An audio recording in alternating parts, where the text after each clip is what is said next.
ವಿಶ್ವೋದಯಸ್ಥಿತಿಲಯೋ ನಿಯತಿಪ್ರದಾಯ ಜ್ಞಾನಪ್ರದಾಯ ವಿಬುಧಾಸುರಸೌಖ್ಯದುಃಖಸತ್ಕಾರಣಾಯ ವಿತತಾಯ ನಮೋ ನಮಸ್ತೆ.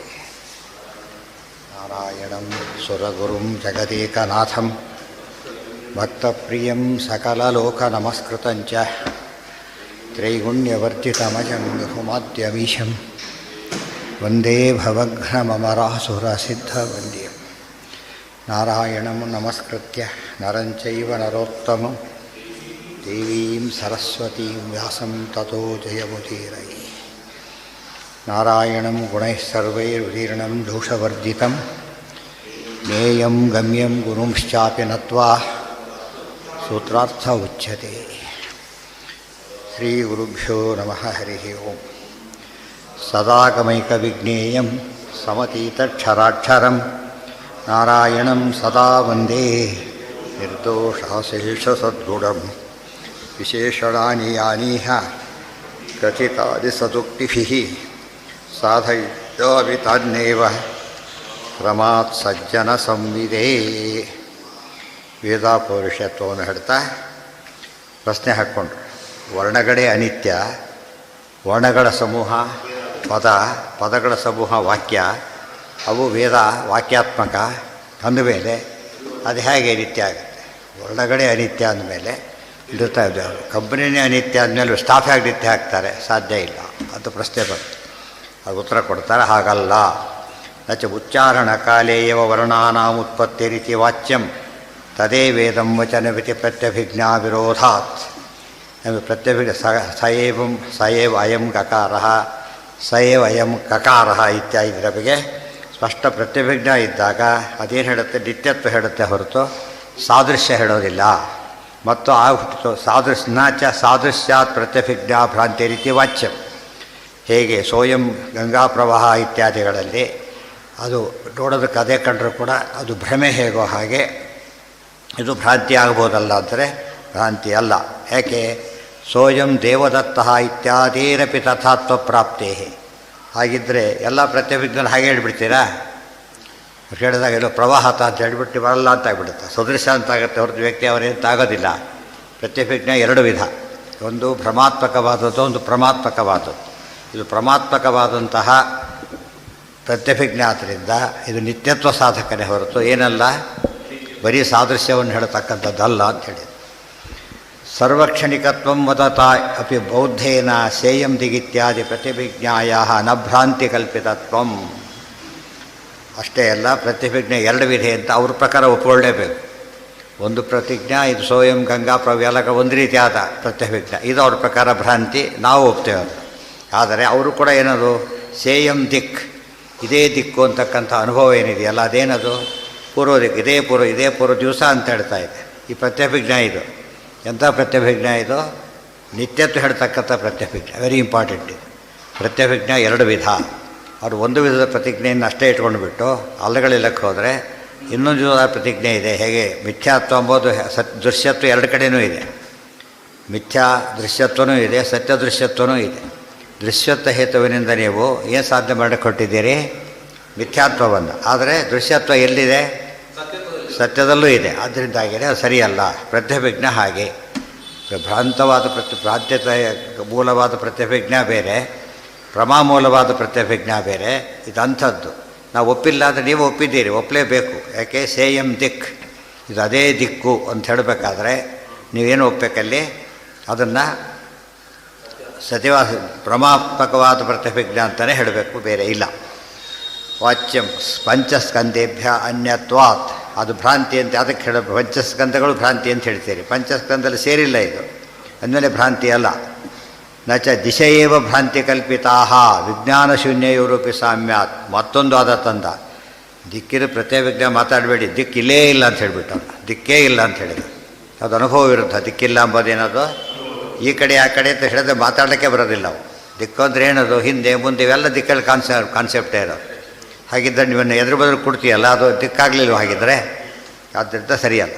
ನಚ ದಿಶೆಯೇವ ಭ್ರಾಂತಿ ಕಲ್ಪಿತಾ ವಿಜ್ಞಾನ ಶೂನ್ಯಯೋರಪಿ ಸಾಮ್ಯ. ಇಷ್ಟು ಪ್ರಮಾಣ ಸಿದ್ಧವಾದದ್ದನ್ನು ಭ್ರಾಂತಿ ಅಂತ ಕರೆಯೋದಾದರೆ ವಿಜ್ಞಾನನೂ ಹಾಗೆ ಕರಿ, ಶೂನ್ಯನೂ ಹಾಗೆ ಕರಿ. ಎಷ್ಟು ಪ್ರಮಾಣ ಇದ್ದಿದ್ದನ್ನು ಅಪಲಾಪ ಮಾಡೋದಾದರೆ ನಿನ್ನ ಪ್ರಕಾರ ಪ್ರಮಾಣ ಇದೆ ಅದಕ್ಕೆ, ನಾವು ಅದನ್ನು ಒಪ್ಪೋದಿಲ್ಲ, ಅಷ್ಟೇ ಮುಗಿದೋಯ್ತು. ನಚ ಆದಿತ್ಯೋದಯಾದಿನೈವ ದಿಕ್ಕಲ್ಪನಾ ಅಂಧಕಾರೇಪಿ ದಿಗ್ಮಾತ್ರ ಪ್ರತೀತೇಹೇ. ಪ್ರತಿಯೊಂದು ಏನು ಉತ್ತರ ಕೊಡ್ತಾರೆ ಅಂದರೆ ಶಾರ್ಟ್, ಅದು ಹೊಡೆದ್ರೆ ಮಾತಾಡ್ಲಿಕ್ಕೆ ಬರಬಾರ್ದು, ಆ ರೀತಿ ಹೇಳ್ತಾರೆ. ಏನಿದೆ ಉದಾಹರಣೆಗೆ ನೋಡಿ, ಈ ಬೆಳಕು ಸೂರ್ಯ ಎಲ್ಲ ನೋಡ್ಕೊಂಡು ಮಾತಾಡ್ತೀವಿ ಅಷ್ಟೇ. ಔಪಾಧಿಕ ಅದು ಅಂತ ಹೇಳಿದರೆ ರಾತ್ರಿ ದಿಕ್ಕು ಗೊತ್ತಾಗುತ್ತಲ್ಲ ನಿಂಗೆ ಹಾಗಿದ್ರೆ ಮುಗಿತಲ್ಲ ಕತೆ. ರಾತ್ರಿ ಗೊತ್ತಾಗುತ್ತೆ, ರಾತ್ರಿ ಬೆಳಕೇನಿಲ್ಲ, ಗಾಢ ಅಂಧಕಾರದಲ್ಲಿ ಏನು ಗೊತ್ತಾಗುತ್ತೆ ಅವರಿಗೆ? ಹಿಂದೂ ಮುಂದೆಲ್ಲ ಗೊತ್ತಾಗುತ್ತೆ. ಅಂದಮೇಲೆ ಇದೇ ದಿಕ್ಕಂತ ಗೊತ್ತಾಗೋದಿಲ್ಲ, ದಿಕ್ಕಿರೋದು ಗೊತ್ತಾಗುತ್ತೆ. ಅದೇ ದಿಕ್ಕು ಅಂತ ಗೊತ್ತಾಗ್ಲಿಕ್ಕೆ ಬೇರೆ ಬೇಕು. ಅದು ಬರೀ ದಿಕ್ಕು ತಿಳ್ಕೊಳ್ಳೋಕೆ ಏನು ಬೇಡ, ಸಾಕ್ಷಿ ಸಾಕೋದಕ್ಕೆ. ಆದ್ದರಿಂದ ಅದು ಭ್ರಾಂತಿ ಅಲ್ಲ. ನಚ ಆದಿತ್ಯೋದಯಾದಿ ನ ಏವ ದಿಕ್ಕಲ್ಪನಾ ಅಂಧಕಾರೇಪಿ ದಿಗ್ಮಾತ್ರ ದಿಗ್ಮಾತ್ರ ಅಂತ ಕರೆದ್ರು. ಪೂರ್ವಾದಿಗಳು ಗೊತ್ತಾಗದೆ ಹೋದರೂ ಕೂಡ ದಿಕ್ಕು ಅಂತ ಅಷ್ಟೇ ಗೊತ್ತಾಗೋದ್ರಿಂದ ದಿಕ್ಕಿನ ಪರಿಕಲ್ಪನೆ ಅನ್ನೋದೇನಲ್ಲ, ಭ್ರಾಂತಿ ಅಲ್ಲ. ನಚ ಕಾದಾಚಿತ್ಕ ಭ್ರಾಂತಿರೇವ ಆದಿತ್ಯೋದಯಾದಿ ದರ್ಶನಾತ್ ನಿವಾರ್ಯತೆ.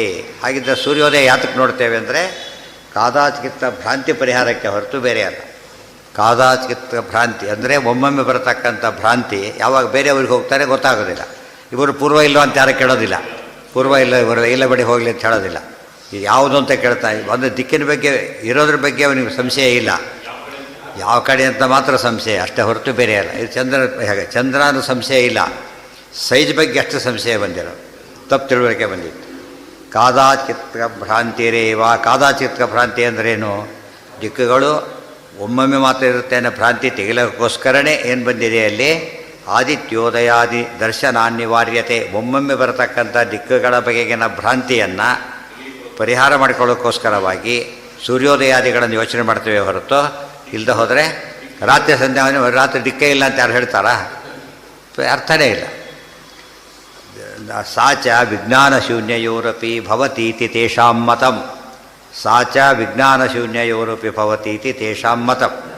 ಹಾಗಿದ್ದರೆ ಆ ಭ್ರಾಂತಿ ಇದಕ್ಕೂ ಬರುತ್ತೆ ಅಂತ ಹೇಳ್ತೀರಿ ನೀವು. ವಿಜ್ಞಾನದ ಬಗ್ಗೆ ನಮಗೆ ಭ್ರಾಂತಿ ಇದೆ ನೀವು ಹೇಳ್ತೀರಲ್ಲ, ಹಾಗಿದ್ದರೆ ನಿಮಗೆ ಭ್ರಾಂತಿ ಇದೆ ಅಷ್ಟೇ, ಸರಿಯಲ್ಲ. ಅದು ಭ್ರಾಂತಿ ವಿಷಯ ಆದ ಮಾತ್ರಕ್ಕೇ ಏನಾಗೋದಿಲ್ಲ, ಅದು ಎಷ್ಟು ಭ್ರಾಂತಿ ಯೋಚನೆ ಮಾಡಬೇಕು. ಹೇಳಲಿಲ್ಲ ಇದು ರಜತ, ಅಲ್ಲಿ ರಜತ ಸುಳ್ಳಾಯಿತು, ಶುಕ್ತಿ ಇರೋ ಸತ್ಯ, ಜೀರೋ ಆಗಲಿಲ್ಲ. ಅದು ಅರ್ಥ ಆಯ್ತಾ? ಈಗ ದಿಕ್ಕಿನ ಬಗ್ಗೆ ತಿಳ್ಕೊಂಡ್ರೆ ತಪ್ಪು ತಿಳ್ಕೊಂಡಿದ್ದೀರಿ. ಇದೆಲ್ಲ ಈ ರೀತಿ ವಿಚಾರ ಮಾಡೋದಕ್ಕೆ ಬರೀ ದೃಷ್ಟಾಂತ ಸುಮ್ಮನೆ ನೋಡಿಬಿಟ್ರೆ ಎಲ್ಲ ಕೂಡ ಡೀಪಾಗಿ ಹೋಗಲೇ ಇಲ್ಲ. ಅವ್ರು ಕೊಡೋ ದೃಷ್ಟಾಂತದಲ್ಲೇ ಏನಿದೆ, ಎಲ್ಲ ಸರ್ವಮಿಥ್ಯಾತ್ವ ಬರಲಿಲ್ಲ. ಅಲ್ಲಿ ರಜತ ಮಿಥ್ಯ ಆಯಿತು, ಶುಕ್ತಿಯಲ್ಲಿ ಮಿಥ್ಯ ಆಯಿತು, ನಿನಗೆ ಅದು ಮಿಥ್ಯ ಆಗೇ ಇಲ್ಲ. ಅದರಿಂದಾಗಿಯೇ ದೃಶ್ಯತ್ವದಿಂದ ನಿನಗೆ ಕಣ್ಣೇ ಇಲ್ಲ, ಭ್ರಾಂತಿ ಬರ್ತಿತ್ತಾ? ಇಲ್ಲ. ಕಣ್ಣಿಲ್ದವನಿಗೆ ಶುಕ್ತಿ ರಜತ ಅದು ಜ್ಞಾನ ಬರುತ್ತಾ? ಬರೋದೇ ಇಲ್ಲ. ಯಾಕೆ ಅಂತ ಕೇಳಿದ್ರೆ ಎರಡೂ ಕಾಣೋದಿಲ್ಲ ಅವನಿಗೆ. ಇವನಿಗೆ ಕಾಣಿಸ್ತು, ತಪ್ಪಾಗಿ ಕಾಣಿಸ್ತು ಅಷ್ಟೇ. ಅದು ಒಂದಿರೋದನ್ನ ಬಂದು ಇನ್ನೊಂದು ತಿಳ್ಕೊಂಡ, ಏನೂ ಇಲ್ಲದ್ರೆ ಇದೇನು ತಿಳ್ಕೊಳ್ಳಲಿ. ಇಲ್ಲೇ ಶುಕ್ತಿ ರಜತ ಯಾರು ತಿಳ್ಕೊತಾರಾ? ತಿಳ್ಕೊಳ್ಳಿಲ್ಲ. ಇದೆಲ್ಲ ಯೋಚನೆ ಮಾಡಿದರೆ ಅವ್ರು ಕೊಟ್ಟ ದೃಷ್ಟಾಂತನೇ ಫುಲ್ ಅನಲೈಸ್ ಮಾಡಿದರೆ ಎಷ್ಟು ವಿರೋಧಗಳು ಕಾಣುತ್ತೆ ಅಂತ ತೋರಿಸ್ಕೊಟ್ರೆ ಆಚಾರ್ಯ. ಅದಿದೆ, ಅಧಿಷ್ಠಾನ ಪ್ರಧಾನ ಇಲ್ಲದೆ ಭ್ರಾಂತಿ ಬರೋದಿಲ್ಲ ಹೇಳಿಬಿಟ್ರು.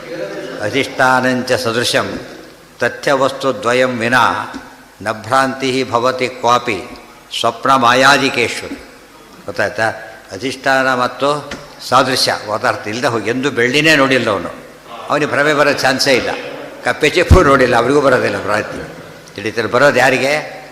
ಎರಡೂ ಗೊತ್ತಿದ್ದವನಿಗೆ ಅಷ್ಟೇ ಬರೋದು. ಹೋಯ್ತು ಆಮೇಲೆ ಇದು ಕಪ್ಪೆ ಚಿಪ್ಪು ಇದ್ದಾರೆ ನನ್ನ ಹತ್ರ, ಅದನ್ನೇ ಬೆಳ್ಳಿ ಅಂತ ತಿಳ್ಕೊಂಡು ನೋಡ್ತಾನೆ ಅಷ್ಟೇ ಅವನು. ಬೆಳ್ಳಿ ನೋಡದೆ ಅದು ಕಪ್ಪೆ ಚಿಪ್ಪೆ ಬೆಳ್ಳಿ ಆಗ್ಬಿಡತ್ತೆ ಅವನಿಗೆ. ಅಲ್ಲ ಅಂದರೆ ಎರಡೂ ಗೊತ್ತಿದ್ದರೆ ಮಾತ್ರ ಭ್ರಮೆ ಬರುತ್ತೆ. ಎರಡು ಅಂದರೆ ಒಂದು ಭ್ರಮೆ ಬರೋಕ್ಕೆ ಎರಡು ಸತ್ಯ ಇರಬೇಕು, ಒಂದು ಸುಳ್ಳಾಗಲಿಕ್ಕೆ ಎರಡು ಸತ್ಯ ಇರಬೇಕು. ನಾವು ಸುಮ್ಮನೆ ಜಗತ್ತು ಸತ್ಯ ಅಂತ ಒಪ್ಕೊಂಡ್ರೆ ಒಂದು ಜಗತ್ತು ಸಾಕು. ಜಗತ್ತು ಸುಳ್ಳೋದು ಎರಡು ಜಗತ್ತು ಬೇಕಾಗ್ತದೆ. ಒಂದು ಜಗತ್ತು ಯಾವುದು? ಅಧಿಷ್ಠ. ಇನ್ನೊಂದು ಜಗತ್ತು ಯಾವುದು? ಸದೃಶ. ಎರಡಿರಬೇಕು. ಎಷ್ಟು ಅದಕ್ಕೆ ಎಷ್ಟು ಆಶ್ಚರ್ಯ ಇದೆ ಅಂದರೆ ಅನಾಲಿಸಿಸ್. ಇದು ಜಗತ್ತು ಇನ್ನೂ ಮುಡಿಚಾಗಿಲ್ಲ, ಐಡಿಯಾಸ್ ಅಲ್ಲ ಆಚೆ. ಇವತ್ತು ಯಾರು ಬೇರೆಯವ್ರಿಗೆ ಗೊತ್ತಿಲ್ಲ ಪಾಪ. ಅದ್ರ ತಡೆಯುತ್ತೋ ಭ್ರಮೆ ಇಲ್ಯೂಷನ್ ಇರೋದು ಹಾಗೆ ಓಡಾಡ್ತಿರ್ತಾರೆ. ಈ ಆ್ಯಂಗಲಲ್ಲಿ ಯೋಚನೆ ಮಾಡೋಕ್ಕಾಗಲಿಲ್ಲ. ಇದ್ರ ಹೈಲೈಟ್ ಮಾಡಿದರೆ ಆಗೋದು. ಯಾವ ಇದು ಆಚಾರ ಫಿಲಾಸಫಿ ರಿಲಿಜನ್ ಮಾಡೋಕ್ಕೆ ಕೊಟ್ಟಿದ್ದಾರೆ ಇರಲ್ಲ. ಇದು ರಿಲಿಜನ್ ಅಷ್ಟೇ, ಜಸ್ಟೇನಿದು ಫಿಲಾಸಫಿ ಅಂತ ಕರಿಬಾರ್ದು ಅದನ್ನು. ಆ ಥರ ವಾದ ಹಾಕಿಬಿಟ್ಟೆ ತಲೆಯಲ್ಲಿ ಹಾಕಿದ್ದಾರೆ. ತೆಗೆಯೋ ಪ್ರಯತ್ನ ಮಾಡಲೇ ಇಲ್ಲ ಯಾವ ದೃಷ್ಟಿಯಲ್ಲಿ.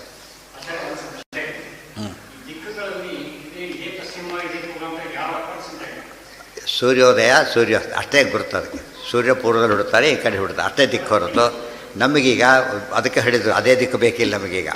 ದೇವ್ರ ಪೂಜೆ ಮಾಡ್ತೀವಿ ಈಗ. ಈ ಆಭರಣ ಪೂಜೆ, ಆ ಪೀಠ ಪೂಜೆ ಎಲ್ಲ ಮಾಡಬೇಕು. ಸೂರ್ಯನ ದಿಕ್ಕು ನೋಡಬೇಡಿ ಅಂತ ಹೇಳ್ತಾರೆ. ಈ ಎದುರಿಗಿರೋದೇ ಸೂರ್ಯ, ಎದುರಿಗಿರೋದೇ ಸೂರ್ಯ ಅಷ್ಟೇ, ಬೇರೆ ಅಲ್ಲ. ಅರ್ಥ ಆಯ್ತಾ? ಆ ರೀತಿ ಆ ಪೂಜೆ ಮಾಡಿ ದೇವ್ರ ಪೂಜೆ ಮಾಡಬೇಕಾದ್ರೆ ಈ ದಿಕ್ಕು ನೋಡ್ಬೇಕು ಹೋಗ್ಬಾರ್ದಾಗ. ಸೊ ನಮಗೇನೀಗ ಪೂರ್ವ ಅಂತ ಕಾನ್ಸೆಪ್ಟ್ ಬೇಕು. ಅದಕ್ಕೆ ಹೇಳಿದ್ರು ದೇವರು ಯಾವುದಕ್ಕೆ ಇದ್ರೆ ಇದೇ ನಾವು ಕೂತ್ಕೊಂಡ್ಬಿಟ್ರೆ ಆಗ ಅದೇ ಪೂರ್ವ. ಆವರಣ ಪೂಜೆ ಹೀಗೆ ಈ ದಿಕ್ಕಿಗೆ ಈ ರೀತಿ ಮಾಡಬೇಕು ಅಂತ ಹೇಳಿದ್ದಾರೆ. ಅವು ಈ ದಿಕ್ಕು ಹುಡ್ಕೋತ ಕೊಡಬಾರ್ದು, ಈ ದಿಕ್ಕಷ್ಟೇ. ಸಂಧ್ಯಾವಂದನೆಗೆ ಆ ದಿಕ್ಕಲ್ಲ, ಈ ದಿಕ್ಕೇ ಆಗಬೇಕು. ಸಂಧ್ಯಾವಂದನೆಗೆ ಈ ದಿಕ್ಕಾಗಬೇಕು. ಒಂದೊಂದು ವ್ಯವಸ್ಥೆ ಇದೆ ಅದಕ್ಕೆ. ಇನ್ನು ದೊಡ್ಡವ್ರು ಬಂದು ಕರೆ ಎದುರಿಗೆ ಕುತ್ಕೊಂಡ್ಬಿಟ್ರೆ ಆಯ್ತು ಅಷ್ಟೇ, ದಿಕ್ಕು ನೋಡೋಕ್ಕೆ ಹೋಗಬಾರ್ದು. ಗೊತ್ತಾ? ಪ್ರವಾಹ ಸಮುದ್ರ ಸ್ನಾನ, ನದಿ ಸ್ನಾನ ಮಾಡಬೇಕೀಗ. ನದಿ ಸ್ನಾನ ಮಾಡಬೇಕಾದ್ರೆ ನೀವು ಪೂರ್ವಗಿರಿ ಏನೂ ನೋಡಬಾರ್ದು, ಪ್ರವಾಹಕ್ಕೆ ಅಭಿಮುಖ ಮಾಡಬೇಕು. ಪ್ರವಾಹಕ್ಕೆ ಅಭಿಮುಖ ಮಾಡಿಬಿಟ್ರೆ ಅಷ್ಟೇ, ಬೇರೆ ಏನೂ ಇಲ್ಲ. ನೀವು ಸರೋವರದಲ್ಲಿ ಮಾಡಬೇಕು, ಆಗ ಪೂರ್ವ ನೋಡಬೇಕು, ಮತ್ತೆ ಪೂರ್ವ ಉತ್ತರ ನೋಡಬೇಕು. ಎಷ್ಟು ಡಿಫ್ರೆನ್ಸ್ ಇದೆ ಅದು ಇದರಲ್ಲೇ. ದಿಕ್ಕೇ ಇಲ್ಲ ಅಂತ ಹೇಳಿದ್ರೆ ಅರ್ಥ ಅದರೊಳಗೆ. ಇದನ್ನು ಅವರು ಇಲ್ಲ ಅಲ್ಲಕ್ಕೆ ಏನು ಸತ್ಯ ದೊಡ್ಡ ಪುಸ್ತಕ ಬರೆದು ಬಿಡ್ತೀವಿ, ತಪ್ಪು ಪುಸ್ತಕ. ಏನು ಭಾರಿ ಇರಬೇಕು ಅಂತ ಇವರಿಗೆ. ಸಾಮಾನ್ಯವಾಗಿ ಯೋಚನೆ ಮಾಡಿ ನೀವು, ಸೈಕಾಲಜಿಕಲಿ ಫೇಲ್ ಆಗೋ ಹುಡುಗ ಜಾಸ್ತಿ ಬರೆದಿರ್ತಾರೆ ಸಾಮಾನ್ಯವಾಗಿ. ಗೊತ್ತಾಯ್ತಾ? ಹುಚ್ಚೋತ್ರ ಕಡಿಮೆ ಬರೆದಿರ್ತಾರೆ, ಭಾರಿ ಕಡಿಮೆ ಭಾರಿ ಜಾಸ್ತಿ ಬರೆದಿರ್ತಾನೆ. ಏನೇನೋ ಬರೋದು, ಕೆಲವು ಚಿತ್ರ ಹೊರ್ಕೋತ ಕೂತ್ಬಿಟ್ಟಿರ್ತಾರೆ. ತಿಳಿತಿಲ್ಲ ಅವ್ರಿಗೆ ಭಾರಿ ಬರೆದೇ ಡಿಪ್ರೆಷನ್ ಕೊಡಬೇಕು ಅವ್ರು. ಕೆಲವು ವೇಸ್ಟ್ ಇರ್ತಾರೆ, ತುಂಬ ಬೋರಾಗಿ ಬಿಡುತ್ತೆ, ಮಾಡಿ ಸೈಜ್ ನೋಡಿ ಮಾರ್ಕ್ಸ್ ಹಾಕಿರ್ತಾರೆ. ಅದು ತುಂಬ ಕಡಿಮೆ. ಅದು ಆ ರಿಸ್ಕ್ ತಗೋತ್ತೆ. ಬಂದರೆ ಬರಲಿ, ಹೋದ್ರೆ ಹೋಗಲಿ. ಅವ್ರು ಫೇಲ್ ಆದರೂ ದುಃಖ ಪಡಲ್ಲ, ಪಾಸ್ ಆದರೆ ಖುಷಿ ಪಡ್ತಾರೆ. ಯಾಕಂದರೆ ಎಕ್ಸ್ಪೆಕ್ಟ್ ಮಾಡಿರ್ತಾರೆ. ಯಾವಾಗಲೂ ಕೂಡ ಅಲ್ಲಿ ಯೋಚನೆ ಮಾಡಬೇಕು. ನಾವು ತುಂಬ ಇದೆ ಎಂಬ ಭ್ರಮೆಯಲ್ಲಿ ಇದಕ್ಕೊಳಗಾಗಬೇಕು. ಅದಕ್ಕೆ ಆಚಾರ ತಪ್ಪು ತೋರ್ಸೋಕ್ಕೆ ಚಿಕ್ಕ ಗ್ರಂಥ ಬರೆದುಬಿಟ್ರು. ಇಷ್ಟಿಷ್ಟೇ ಗ್ರಂಥ. ಲೆಟ್ರ್ ಬರೆಯೋರು ಅಷ್ಟು ಚಿಕ್ಕದು ಬರೆಯೋದಿಲ್ಲ. ಅದಕ್ಕೆ ಯೋಚನೆ ವಿಚಾರಿಸೋಕ್ಕೆ ಹಾಗೆ ಈಗ ಮಾಡೋಕ್ಕೆ ದೊಡ್ಡದು ಮಾಡಿರ್ತಾರೆ. ಇಷ್ಟೇ.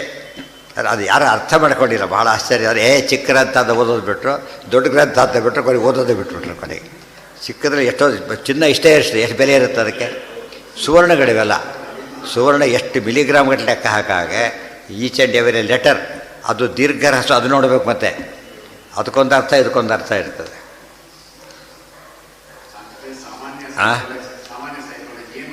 ಅದೇ ಅದನ್ನು ದುರ್ಲಾಭ ಪಡೆದ್ರು ಅವರು.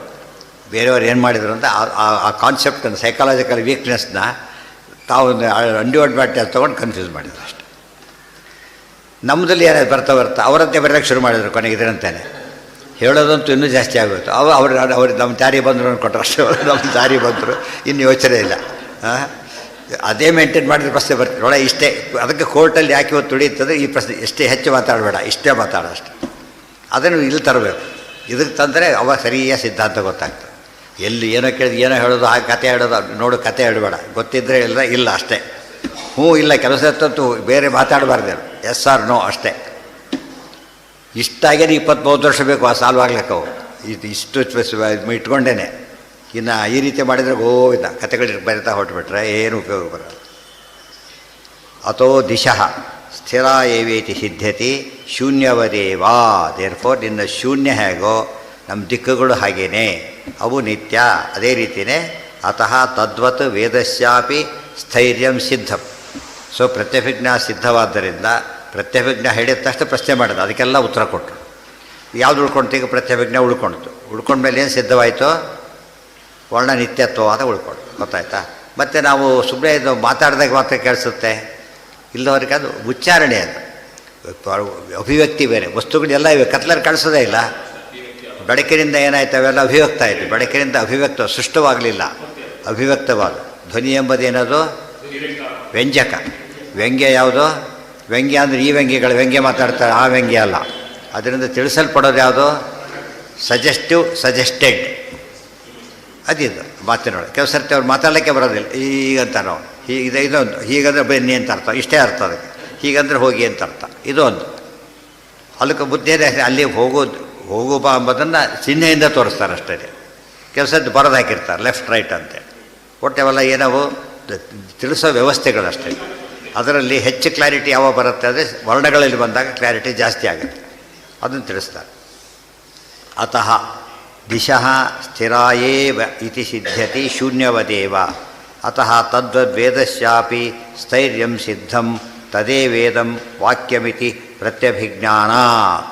ಶುರು ಮಾಡಿದ್ದು ಉಚ್ಚಾರಣೆ ತದೇ ವೇದಂ ವಚನಂ ಇತಿ ಪ್ರತ್ಯಭಿಜ್ಞಾ ವಿರೋಧಾತ್. ಕನ್ಕ್ಲೂಡ್ ಮಾಡಿದರು ತದೇ ವೇದಂ ವಾಕ್ಯಮಿತಿ ಪ್ರತ್ಯಭಿಜ್ಞಾನಾತ್. ಇದು ಆಚಾರ್ಯ ಮಾತಿನ ಸ್ವಾರಸ್ಯ ಭಾಳ ಜಾಸ್ತಿ, ಸಿಕ್ಕಾಬಟ್ಟೆ ಇದೆ ಅದರಲ್ಲಿ. ಅವರು ವರ್ಣ ಅಂತ ಅದೇ ಸಯೇವ ಗಕಾರ ಅಂತ ಹೇಳಿಬಿಟ್ಟು ವಚನ ಅಂತ ಕಲ್ತ್ಕೊಂಡು ಮಾಡಿದ. ಅಂದರೆ ವೇದಗಳು ವರ್ಣಗಳಿವೆ, ವೇದಗಳು ಕಂಪೋಸು ಅದು ಅಲ್ಲ. ವೇದಗಳೇ ಬೇರೆ, ವರ್ಣಗಳೇ ಬೇರೆ. ವರ್ಣಘಟಿತವ ಏದಿದ್ದು ಈ ವರ್ಣಗಳನ್ನು ಜೋಡಿಸಿ ಹಾಕಲಿಲ್ಲ ಅಲ್ಲಿ. ಸೈಮಲ್ಟೇನಿಯಸ್ ಎಕ್ಸಿಸ್ಟೆನ್ಸ್ ಇದೆ. ಇದು ನಮ್ಮಲ್ಲೂ ಕೂಡ ಇದರಲ್ಲಿ ಎರಡು ಪಕ್ಷಗಳಿವೆ. ಆ ಪಕ್ಷ ಈ ಪಕ್ಷ ಅಂತ ಎರಡು ಮಾಡ್ಕೊಂಡಿದ್ದಾರೆ.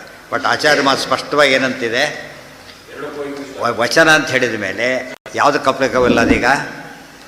ಪ್ರಶ್ನೆ ಮಾಡ್ತಿರೋದು ಇಬ್ಬರಿದ್ದಾರೆ ಈಗ ಪ್ರಶ್ನೆ ಮಾಡೋರು. ಒಬ್ಬ ವರ್ಣ ಅನಿತ್ಯ ಅಂತ ಹೇಳ್ತಾನೆ, ಇನ್ನೊಬ್ಬರು ವರ್ಣ ನಿತ್ಯ, ಈ ವಚನ ನಿತ್ಯ ಅಲ್ಲ ಅಂತ ಹೇಳ್ತಾನೆ. ಅವನು ವರ್ಣನೆ ನಿತ್ಯ ಅನ್ನೋನಿಗೆ ವರ್ಣನೆ ಅನಿತ್ಯ ಆದಾಗ ಇನ್ನು ವರ್ಣಘಟಿತವಾದಂಥ ಪದಾತ್ಮಕವಾದ ವಾಕ್ಯರೂಪವಾದಂಥ ವೇದಗಳು ಹೇಗೆ ನಿತ್ಯ ಆಗುತ್ತೆ ಅಂತ ಉತ್ತರ ಕೊಟ್ಟರು. ಆಯಿತು ಬಿಡಿ, ವರ್ಣನಿತ್ಯ ಆಯಿತು, ವಾಕ್ಯ ಹೇಗೆ ನಿತ್ಯ ಆಗುತ್ತೆ ಅಂತ ಕೇಳ್ತಾರೆ. ನೆಕ್ಸ್ಟ್ ಸ್ಟೆಪ್ ಈಗ ವರ್ಣನಿತ್ಯ ಅಂದ ಮಾತ್ರ ವಾಕ್ಯ ನಿತ್ಯ ಆಗಲಿಲ್ವಲ್ಲ, ಅದಕ್ಕೆ ಆಚಾರ ವಚನ ಬಂತನೂ ಸೇರಿಸಿದೆ. ಅದು ಹೌದು. ಆ ರೀತಿ ಅಪೌರುಷೇಯ ಮೀನಿಂಗೇ ಇಲ್ಲ ಅದಕ್ಕೆ. ಕೆಲವರು ಏನು ಮಾಡ್ತಾರೆ ಅಂದರೆ ಹಾಗಲ್ಲ, ಪ್ರತಿಯೊಬ್ಬರು ಕೂಡ ಏನಂತ ಹೇಳ್ತಾರೆ, ಇದು ಹಿಂದಿನ ವೇದ, ಹಿಂದಿನ ವಾಕ್ಯ ಅಂತ ಹೇಳ್ತಾ ಹೋಗ್ತಾರೆ. ಅಷ್ಟೇ ಅಪೌರುಷ ಅಷ್ಟೇ ಅರ್ಥ ಅಂತ ಕೆಲವರು ವಾದ. ಅನವಸ್ಥ ಆಗುತ್ತೆ ಅದು ಒಂದು, ಗೊತ್ತಾಯ್ತಾ? ಇದಕ್ಕೆ ಹಿಂದೆ ಹೋಗ್ತಾ ಹೋದರೆ ಒಂದು ನಮಗೆ ಗೊತ್ತಾಗಲಿ ಬಿಡಿ, ದೊಡ್ಡವ್ರಿಗೆ ಗೊತ್ತಾಗಬೇಕಲ್ಲ, ಅದು ದೇವರಿಗಂತೂ ಗೊತ್ತಾಗಬೇಕಲ್ಲ. ನಮಗೆ ಯಾರು ಬರೋದು ಗೊತ್ತಿಲ್ಲ, ಯಾರು ನಮಗೆ ಗೊತ್ತಿಲ್ಲ, ದೇವ್ರಿಗೆ ಗೊತ್ತಿರಬೇಕಲ್ಲ. ಹಾಗಿದ್ರೆ ಅದು ನೈಯಾಯಿಕರು ದೇವರು ಬರೋದ ಅಂತ ಶುರು ಮಾಡಿದ್ರು. ಹಾಗಿದ್ರೆ ಬೇರೆ ವಾದ ಹೊಡಿದ್ರು, ಅದು ಬೇಕಿಲ್ಲ. ಆಚಾರ್ಯರ ಮಾತಿಗೆ ಹತ್ತಿರ ಹೋಗೋದಾದರೆ ಇದು ಯೋಗ ದೀಪಿಕದಲ್ಲಿ ಹಾಗೆ ಬರೀತಾರೆ. ಏನಿದೆ ಕರೆಕ್ಟ್, ಅದನ್ನು ಯಾರು ಅವನು ಕೋಟ್ ಮಾಡಿದ್ದು ನೋಡೇ ಇಲ್ಲ. ಸ್ಪಷ್ಟ ಹೇಳ್ತಾರೆ, ವರ್ಣಗಳು ನಿತ್ಯ, ವೇದಗಳು ನಿತ್ಯ. ವರ್ಣಗಳಿಂದ ವೇದ ಘಟಿತವಾಗಲಿಲ್ಲ, ವೇದಗಳು ವರ್ಣ ಇರೋದು ಹೌದು, ಈ ವರ್ಣಗಳಿಂದ ಬರಲಿಲ್ಲ ಅದು. ಅರ್ಥ ಆಯ್ತಾ? ಏನು ಜೋಡಿಸಿಟ್ಟು ಹಾಗೆ ಇಟ್ಟಿರೋದು. ಕೆಲವು ಗೊಂಚಲು ಹಾಗೇ ಇರುತ್ತೆ, ಕೆಲವು ನಾವು ಕಟ್ತೀವಿ. ಹತ್ತಕ್ಕೆ ಹೂ ಕೆಲವು ಗೊಂಚಲು ಇರುತ್ತೆ, ಗೊಂಚಲು ಬಿಡೋ ಹೂಗಳಿರುತ್ತೆ. ಕೆಲವು ಒಂದೊಂದನ್ನು ನಾವು ಕಟ್ತೀವಿ ಅಷ್ಟೇ. ಅದನ್ನು ಹಾಗೆ ಇಟ್ಬಿಟ್ರೆ ಸಾಕು. ಏನು ಅದೇ ಹೇಳಿದ್ದು, ವೇದ ವಿತ್ತು ನಾನೇ ಹೊರತು ವೇದ ಕೃತ್ ಅಂತ ಹೇಳಲಿಲ್ಲ. ಅದನ್ನು ಹೇಳಿದ್ದೆ ಈಗಾಗಲೇ, ದೇವರೇ ಹೇಳಿದ್ಮೇಲೆ ಮತ್ತೇನು ಹೇಳ್ತೀರಿ ಈಗ? ನಚ ಅನುಮಾನಾದೀನಾಂ ಆಗಮಂ ವಿನಾ ಪ್ರಾಮಾಣ್ಯಂ ಧರ್ಮಾದಿಷು ತದಗೋಚರತ್ವ. ಇದಿಷ್ಟು ಒಂದು ವಾದ ಮುಗೀತು. ಒಬ್ಬನು ಧರ್ಮ ಇಲ್ಲ ಅಂತ ಹೇಳಿಬಿಟ್ಟ, ಇನ್ನೊಬ್ಬನು ಪರುಷವಾಕ್ಯದಾಗಂತ ಹೇಳ್ದ, ಅದೆಲ್ಲ ಖಂಡನೆ ಮಾಡಿ ಆಯ್ತು. ಈಗ ಇನ್ನೊಬ್ಬರು ಬಂದ, ಈಗ ಅವನೇನು ಹೇಳ್ತಾನೆ ನೋಡಿ, ಇವೆಲ್ಲ ಬೇಡ, ಪ್ರತ್ಯಕ್ಷ ಆಗೋದಿಲ್ಲ ಒಪ್ಕೋತೀವಿ, ಆಗಮ ಆಗೋದಿಲ್ಲ ಒಪ್ಕೊಂಡು ಯುಕ್ತಿಯಿಂದ ಮಾಡೋಣಂತೆ. ಏನಂತೆ ಇವತ್ತೆಲ್ಲ ಮಾಡೋದಿಲ್ಲೇನು, ಲಾಜಿಕಲ್ಲಿ ಮಾಡ್ತಾರೆ, ಯುಕ್ತಿ ಚೇಂಜ್ ಮತ್ತೆ ಚೇಂಜ್ ಮಾಡಿ ಅಷ್ಟು ಮಾಡೋಣಂತ. ಇದಕ್ಕೆಲ್ಲ ಇದೆ ಧರ್ಮಾಧರ್ಮ ನಿಶ್ಚಯಕ್ಕೋಸ್ಕರ ಅಪೌರುಷೇಯವಾದ ವಾಕ್ಯ ಹಾಕಬೇಕು, ಗೊತ್ತಾಯ್ತಾ? ಯುಕ್ತಿಯಿಂದನೇ ಮಾಡ್ಬೋದು ಅಂತ ವಾದ ಮಾಡಿದ್ರೆ ಹೇಳ್ತಾರೆ. ನೋಡಿ ನೋಡೋದಕ್ಕೆ ಹೌದು ಅನಿಸುತ್ತೆ. ಎಷ್ಟೋ ವಿಷಯ ಟ್ರಾಫಿಕ್ಕೆಲ್ಲ ಚೇಂಜ್ ಮಾಡ್ತಾ ಹೋಗ್ತಾರೆ. ಯಾಕೆ ಯೋಚನೆ ಮಾಡಿದ್ರು ಸರಿ ಹೋಗಲಿ, ಸರಿ ಮಾಡ್ತೀವಿ ಹೋಗ್ತಾರೆ, ಗೊತ್ತಾಯ್ತಾ? ಅದಕ್ಕೆಲ್ಲ ಆಗ ವೇದ ನೋಡ್ಕೊಂಡು ಮಾಡಿದ್ದಾರೆ, ಅದನ್ನೇನೂ ಇಲ್ಲ ಅಂತ ಕೇಳಿದ್ರೆ ಹೇಳ್ತಾರೆ ಹಾಗಲ್ಲ. ಕೆಲವು ವಿಷಯದಲ್ಲಿ ಹಾಗೆ ಮಾಡೋಕ್ಕೆ ಬರುತ್ತೆ, ಇಲ್ಲಿ ಹಾಗೆ ಮಾಡ್ಲಿಕ್ಕೆ ಬರೋದಿಲ್ಲ. ಯಾತಕ್ಕೆ ಅಂದರೆ ನಚ ಅನುಮಾನಾದೀನಾಂ ಆಗಮಂ ವಿನಾ ಪ್ರಾಮಾಣ್ಯಂ ಧರ್ಮಾದಿಷು ತದಗೋಚರತ್ವ. ಬಿಯಾಂಡ್ ದಿ ಸ್ಕೋಪ್ ಆಫ್ ಯುಕ್ತಿ and beyond the scope of perception. ಆದ್ದರಿಂದ ಏನು ಬೇಕು ಅದಕ್ಕೆ? ಆಗಮನ ಬೇಕು, ಅದು ಅಪೌರುಷೇನೇ ಆಗಬೇಕು. ಅಂದರೆ ಇಷ್ಟು ವಿಷಯದಲ್ಲಿ ಎಷ್ಟು ಪ್ಯಾಕ್ ಮಾಡಿದ್ದಾರೆ ಅಂದರೆ ಒಂದು ಥಾಟ್ ಪ್ರೋಸೆಸ್ ಕಂಪ್ಲೀಟಾಗಿ ನಮಗೇನಾಗುತ್ತೆ ಈಗ ಮತ್ತು ಸ್ಪಷ್ಟ ಚಿತ್ರ ಸಿಗುತ್ತೆ. ಆ ರೀತಿ ಮಾಡಿದ್ದಾರೆ. ನಚ ಅನುಮಾನಾದೀನಾಂ ಆಗಮಂ ವಿನಾ ಪ್ರಾಮಾಣ್ಯಂ ಧರ್ಮಾದಿಷು ತದಗೋಚರತ್ವ ಅಂದ್ರೇನು? ತದವಿಷಯತ್ವ. ಇದು ಬಿಯಾಂಡ್ ವಿಷಯನೇ. ಉದಾಹರಣೆಗೆ ಇವತ್ತು ವಸ್ತುನ ಕುರುಡ ಎಷ್ಟು ಪಲ್ಟಿ ಹೊಡೆದು ಏನೇನು ಹೇಳ್ಬೋದು, ಅದು ರೂಪಜ್ಞಾನ ಬರೋದೇ ಇಲ್ಲ. ಯುಕ್ತಿ ಮಾಡ್ಲಿಕ್ಕೆ ಹೋದರೆ ಪ್ರತಿಯುಕ್ತಿ ಮಾಡ್ಲಿಕ್ಕೆ ಬರುತ್ತೆ. ಈಗ ಬೇಸಿಸೇ ಇಲ್ಲ ಅದಕ್ಕೆ, ಗೊತ್ತಾಯ್ತಾ? ಅದು ಯಾಕೆ ಮುಟ್ಟಿ ಸ್ಪರ್ಶಜ್ಞಾನ ಬರುತ್ತೆ ಅವನಿಗೆ, ಯೋಚನೆ ಇಲ್ಲ. ಅದಕ್ಕೆ ಅವನು ಅಥೆಂಟಿವ್ ಬಿಸಿ ತಣ್ಣಗೆ ಗೊತ್ತಾಗುತ್ತೆ ಅವನಿಗೆ, ಆದರೆ ರೂಪಜ್ಞಾನ ಇಲ್ಲ ಅವನಿಗೆ. ಯುಕ್ತಿಯಿಂದ ರೂಪಜ್ಞಾನ ಮಾಡ್ಲಿಕ್ಕೆ ಬರೋದಿಲ್ಲ. ಗೊತ್ತಿಲ್ಲ ಅನ್ಬೇಕು ಅಷ್ಟೇ ಹೊರತು ಬೇರೆ ಇಲ್ಲ.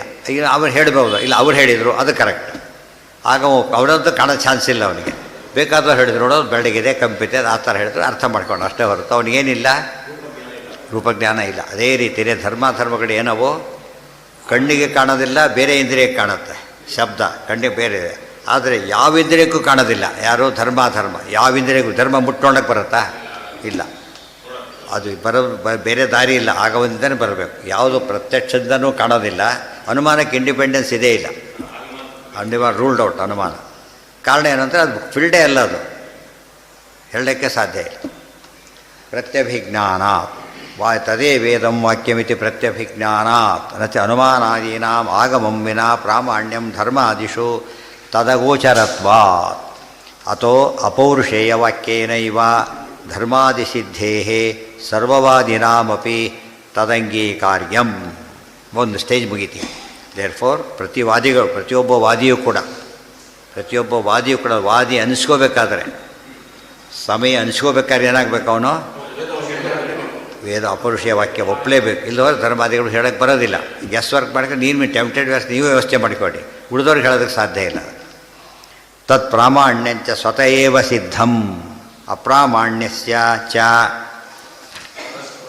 ಹೇಳಿದರು. ಹಿಂದೆ ಹೇಳಿ ಸ್ವತಃ ಹೇಳಿದರು. ಅದನ್ನು ಎಕ್ಸ್ಪ್ಲೇನ್ ಮಾಡ್ತಾರೆ ಈಗ. ಅಥ ಪರತಸ್ತ್ವಾಂಗೀಕಾರೇ ದುಷ್ಟೇಂದ್ರಿಯಾದಿರಪ್ರಾಮಾಣ್ಯ ಹೇತುತ್ವ ನ ಸ್ಯಾತ್. ಇನ್ನು ಅಪ್ರಾಮಾಣ್ಯಸ್ಯ ಚ ಪರತಸ್ತ್ವ ಅನಂಗೀಕಾರೇ. ಹಾಗಿದ್ದರೆ ಇನ್ನೊಬ್ಬರು ಬಂದ, ಎರಡೂ ಸ್ವತಃ ಅಂತ ಹೇಳಿಬಿಟ್ಟ. ಪ್ರಾಮಾಣ್ಯನೂ ಸ್ವತಃ ಅಪ್ರಾಮಾಣ್ಯನೂ ಸ್ವತಃ ಅಂತ ಹೇಳಿಬಿಟ್ಟ. ಕಾಂಟ್ರಡಿಕ್ಷನ್, ಅರ್ಥನೇ ಇಲ್ಲ ಅದಕ್ಕೆ. ಪ್ರಾಮಾಣ್ಯಕ್ಕೂ ಅಪ್ರಾಮಾಣ್ಯ ಸ್ವತಃ ಅಂತ ಹೇಳಿದರೆ ನಿರ್ಣಯನೇ ಆಗೋದಿಲ್ಲ. ಆಗಿದ್ರೆ ಒಂದು ಮಾತಿದೆ, ನದಿ ತೀರೆ ಪಂಚಫಲಾನಿ ಸಂತಿ, ಒಂದು ವಾಕ್ಯ ಇದೆ.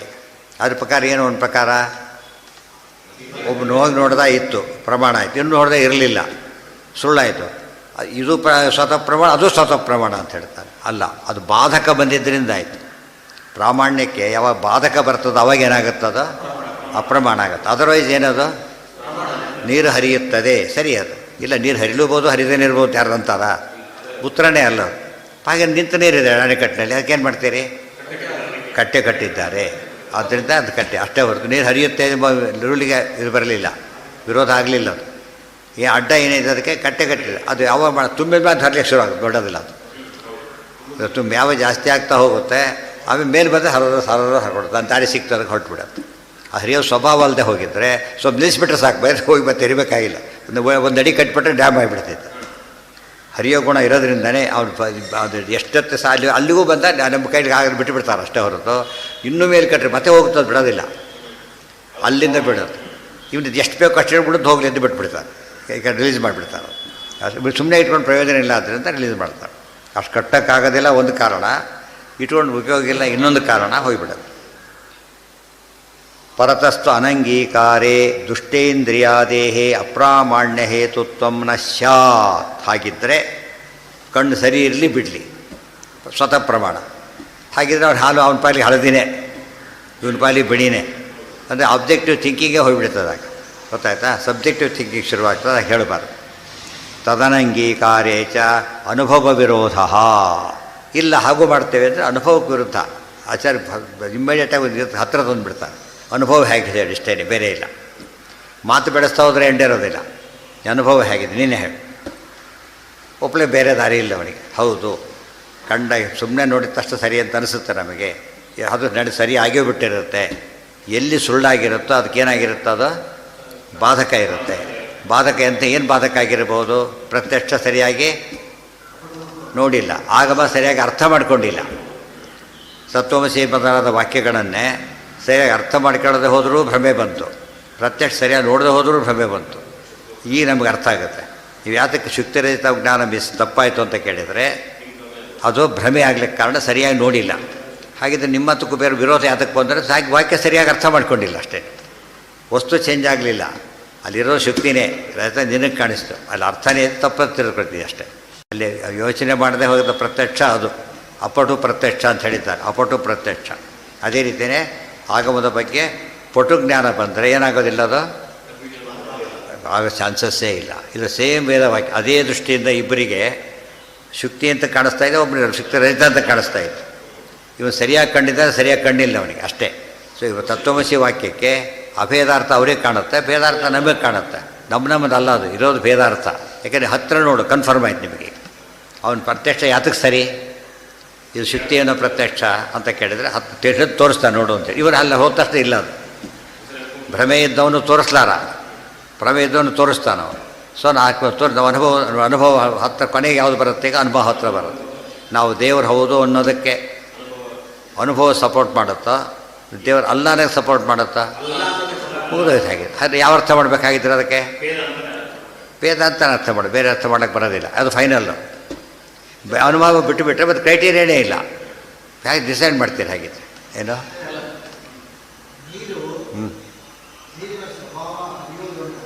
ಹೌದು ಯಾಕೆ? ಹಾಂ, ಹೌದು. ಹ್ಞೂ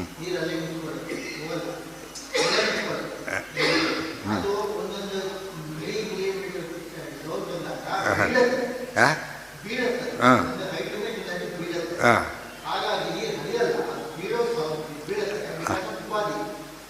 ಅಲ್ಲ, ಅದಲ್ಲ. ಅಲ್ಲ, ನೀವು ವಾದ ಹೇಳ್ತೀರಿ. ಅಲ್ಲಿ ಹೇಗೆ ಗೊತ್ತಾಗಿದ್ದರೆ ಅದು ಹರಿಯೋ ಸ್ವಭಾವ ಅಲ್ಲದೆ ಹೋಗಿದ್ದರೆ ಬೀಳ್ತಾನೂ ಇರಲಿಲ್ಲ. ಯಾಕೆ ಗೊತ್ತೇನೋ? ಹೆಚ್ಚು ಹೇಳ್ತೀನಿ ಕೇಳಿ.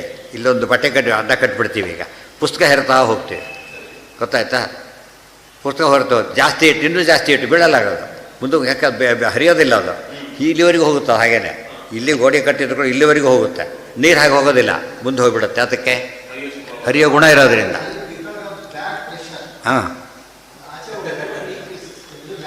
ಇದು ಹಾಗೆ ಮಾಡ್ಬೋದಲ್ಲ?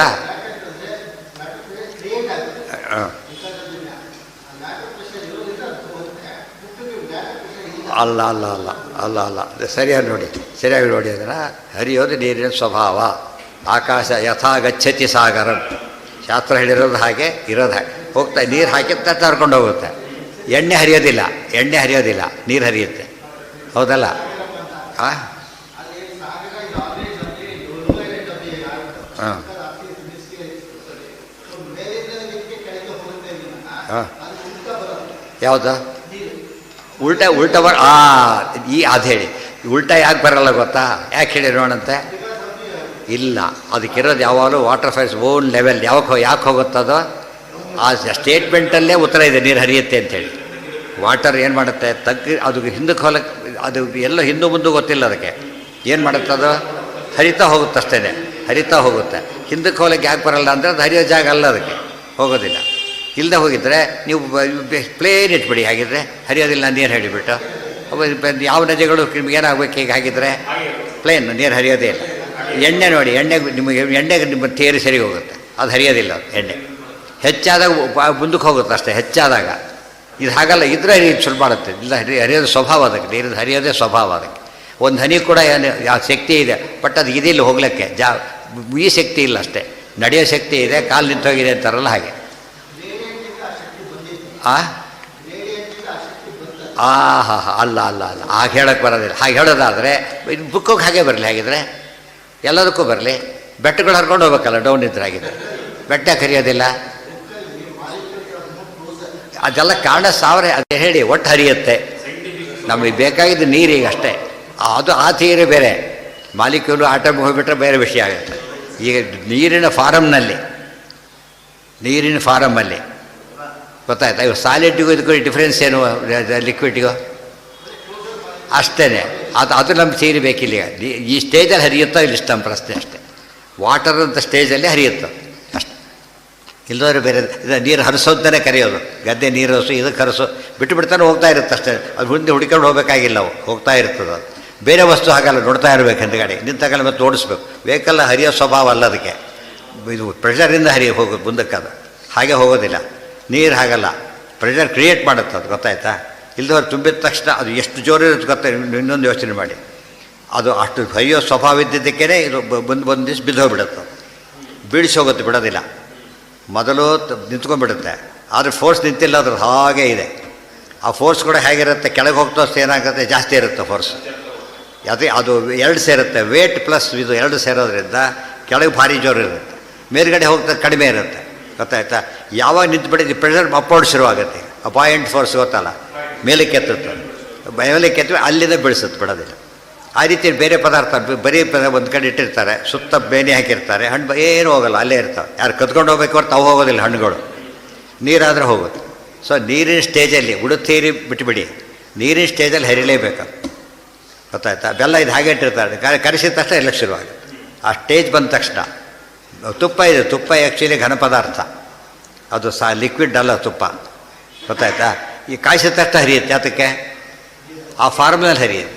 ನಮ್ಮ ಫಾರಮ್ ಬಂದಿರೋದು ಈಗ ವಾಟರ್ ಹೌದಲ್ಲದ ಪ್ರಶ್ನೆ ಅಲ್ಲ, ವಾಟರ್ ಸ್ಟೇಜಲ್ಲಿ ಹರಿಯುತ್ತೆ. ಅದು ಬೇಸಿಕ್ ಕಾಂಬಿನೇಷನ್ ಬಗ್ಗೆ ಅದು ಮುಂದಿನ ವಿಚಾರ, ಅದು ಗೊತ್ತಾಯ್ತಾ? ವಾಟರ್ ಸ್ಟೇಜ್ ಬಗ್ಗೆ ಫೈರ್ ಸ್ಟೇಜಲ್ಲಿ ಸುಡುತ್ತೆ, ವಾಟರ್ ಸ್ಟೇಜಲ್ಲಿ ಸುಡೋದಿಲ್ಲ, ಫೈರ್ ಸ್ಟೇಜಲ್ಲಿ ಸುಡುತ್ತೆ.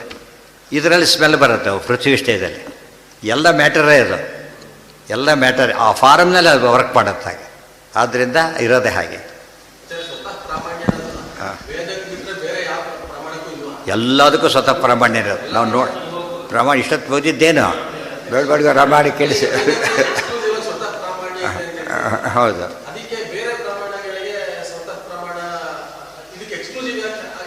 ಯಾವುದಕ್ಕೆ ಅವ್ರು ಪ್ರಶ್ನೆ ಮಾಡಿದ್ದಕ್ಕೆ ಅಷ್ಟೇ. ಎಲ್ಲ ಪ್ರಮಾಣಗಳಿಗೂ ಪ್ರಮಾಣ ಸ್ವತಃ ಅದಕ್ಕೆ ಹೇಳಿದ್ದು. ಎಲ್ಲ ಪ್ರಮಾಣಗಳಿಗೂ ಕೂಡ ಕಣ್ಣಿಗೆ ಅವನು 2 ಸ್ಟೇಜ್ ಹೇಳ್ತಾನೆ ಅವರೆಲ್ಲ. ಒಂದು ವಸ್ತು ತೋರಿಸುತ್ತಷ್ಟೇ, ಸುಮ್ಮನೆ ಕೂತ್ಬಿಡುತ್ತೆ, ಮಾತಾಡೋಲ್ಲ. ಆಮೇಲೆ ಏನು ಮಾಡಬೇಕು, ಅದಕ್ಕೆ ಕಣ್ಣೆಲ್ಲ ತಿಕ್ಕ ಸರಿಯಾಗಿ ನೋಡಬೇಕು. ಕಣ್ಣು ಸರಿಯಾಗಿದ್ದರೆ ತೋರಿಸುತ್ತೆ, ತಪ್ಪಾಗಿದ್ದರೆ ತೋರಿಸೋದಿಲ್ಲ. 2 ಸ್ಟೇಜ್ ತಂದ. ಹಾಗಲ್ಲ, ಕಣ್ಣು ಅಂದರೆ ಸರಿಯಾದ ಕಣ್ಣೇ ಕಣ್ಣು.